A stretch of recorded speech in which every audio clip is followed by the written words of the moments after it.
जी, अयोध्या आए हुए हैं। भगवान श्री राम का 540 वर्षों के बाद अयोध्या में मंदिर बना। 1 वर्ष भी पूरा होने वाला है, उसका स्वर्णिम उत्सव मनाया जाने वाला है।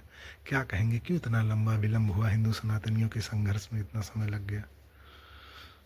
सबसे पहली बात है कि हम हिंदू सनातनियों के लिए विशेष प्रसन्नता की बात है। हम सब ऐसे ऐतिहासिक समय में उपस्थित हैं। हमारे जीवन काल में ये हुआ, ये हम लोगों का सौभाग्य है। विलंब का कारण एकमात्र हो सकता है, वो है प्रमाद। तो हम तो यही निवेदन करेंगे कि सब लोग बहुत आनंद से, अभी वर्षगांठ भी होने वाला है, तो सब लोग बहुत आनंद प्रसन्नतापूर्वक जो अयोध्या जी आ पाएँ तो आएँ व्यवस्था के अनुसार, नहीं तो अपने घर में, अपने नगर में, अपने शहर में खूब धूमधाम से रामलला की प्रतिष्ठा की जो वर्षगांठ है उसको मनाया जाए। विलंब का कारण यही है, एकमात्र उत्तर है प्रमाद। अब समय आ गया है, भगवान की कृपा, श्री हनुमान जी महाराज की कृपा से श्री रामलला जन्मभूमि में दिव्य और भव्य मंदिर में प्रतिष्ठित हो चुके हैं। अब सब सनातनियों को एक होकर, यद्यपि मत सबका अनेक हैं, अनेक मत में सब लोग, सबका परंपरा, सबका मार्ग अलग है, परंतु सबका विचार एक होना चाहिए।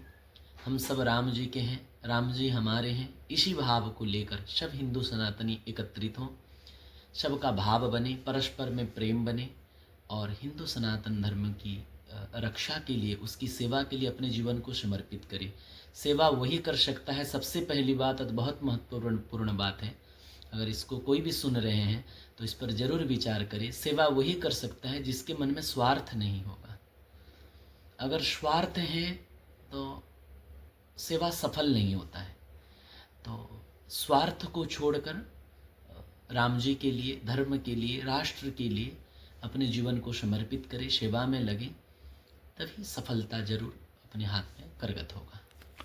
महाराज जी, आप कृष्ण जन्मभूमि से हैं, अभी भी जी वहाँ संघर्ष चल रहा, क्या कहना चाहेंगे इसको? इस पर कब तक ये संघर्ष अभी भी लगेगा? जी, संघर्ष तो चल रहा है और इस पर संपूर्ण प्रयास करना, वास्तविक सत्यता को समाज के सामने उजागर करना, क्योंकि सत्य को कोई नष्ट नहीं कर पाया। कभी कभी जैसे सूर्य के सामने बादल आ जाता है, लेकिन वो अंधेरा नहीं कर पाएगा, अथवा सूर्य के अस्तित्व को समाप्त नहीं कर पाएगा। समय आने पर बादल हटेगा और सूर्य का दर्शन सबको होगा। इसी प्रकार ये सत्य है, जो सत्य है उसका उजागर होगा। और राम जन्मभूमि पर दिव्य भव्य मंदिर प्रतिष्ठा हुई, तो ये सब सनातनियों की, हिंदुओं की आशा भी है और सबकी अभिलाषा है, और भक्तों की अभिलाषा को भगवान अवश्य ही पूर्ण करेंगे। श्री कृष्ण जन्मभूमि भी मुक्त होगा और वहाँ पर भी दिव्य भव्य मंदिर निर्माण होगा, ऐसा विश्वास हमारा है। कुछ महाराज जी अनुमान है इसका? बिल्कुल अनुमान नहीं, हृदय का विश्वास है, हृदय की बात है कि बहुत जल्दी होगा, बहुत जल्दी होगा। और इस पर सरकार भी अनुकूल है और होना चाहिए, होना पड़ेगा। जब हम सब सनातनी एक होंगे तो सरकार को भी अनुकूल होना पड़ेगा और होना चाहिए। इसी में राष्ट्र का हित है और जगत का हित है। महाराज जी, वर्तमान शिक्षा व्यवस्था जो है, जो कि काल मैकाले द्वारा दी गई है, और हमारी जो पुरातन शिक्षा व्यवस्था थी, जैसे कि गुरुकुल व्यवस्था, खैर गुरुकुल व्यवस्था पूर्णतः नहीं, लेकिन कम से कम उसकी जो शास्त्र विधिवत पढ़ाई थी, तमाम सनातनी ज्ञान थे, अभी वहाँ वो विज्ञान अभी भी वो चल रहा है, उस पर लोग रिसर्च कर रहे हैं, लेकिन अपने यहाँ ये पाठ्यक्रम में नहीं शामिल हो रहा है। इसके लिए तमाम लोग संघर्ष भी कर रहे हैं, चाह रहे हैं कि वो जो नई पीढ़ी है, कम से कम वो उसको ऑब्जर्व करे, उसको पाए और उसका भविष्य एक अच्छा निर्माण कर सके उससे अपना। क्या कहना चाहेंगे इसके लिए? क्या इसके लिए केवल मैं इतना कहना चाहूँगा, राष्ट्रहित अगर चाहते हैं तो शासक को, शासक माने वर्तमान जो सत्ता पर हैं, इनको इस पर बहुत महत्वपूर्ण विचार करना चाहिए। क्यों? क्योंकि पाठ्यक्रम तब लागू होगा जब सरकार चाहेगी। अगर राष्ट्र का हित सरकार चाहते हैं तो इस पर शीघ्र से शीघ्र पदक्षेप लेना चाहिए और पाठ्यक्रम में ही धर्मशास्त्रों की ज्ञान सबको मिले। आजकल जैसे युव समाज पतन की मार्ग की ओर जा रहा है, नष्ट मार्ग की ओर जा रहा है, डिप्रेशन में जा रहा है, आत्महत्या जैसा काम कर रहा है। तो इस पर अगर युवा पीढ़ी को बचाना है, राष्ट्र के हित के लिए अगर कुछ करना है, तो सरकार पर इस विषय पर, जिस विषय पर आपने कहा कि पाठ्यक्रम में धर्मशास्त्रों की चर्चा होनी चाहिए, इस पर सरकार को ही विचार करनी चाहिए और सरकार ही ये कर सकता है, इसलिए सरकार को करना चाहिए।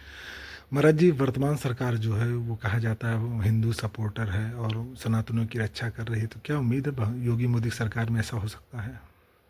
जरूर, अगर मोदी जी चाहें, सरकार चाहा, तो कश्मीर वाला मामला 370 हटा। हाँ, तो इतने बड़े बड़े पदक्षेप हो रहे हैं, जब इन्होंने चाहे तो जन्मभूमि में दिव्य भव्य मंदिर का काम बहुत तीव्र वेग से हुआ, रामलला की प्रतिष्ठा हुई, मंदिर बहुत सुंदर, प्रसन्नता होती है मन में आके।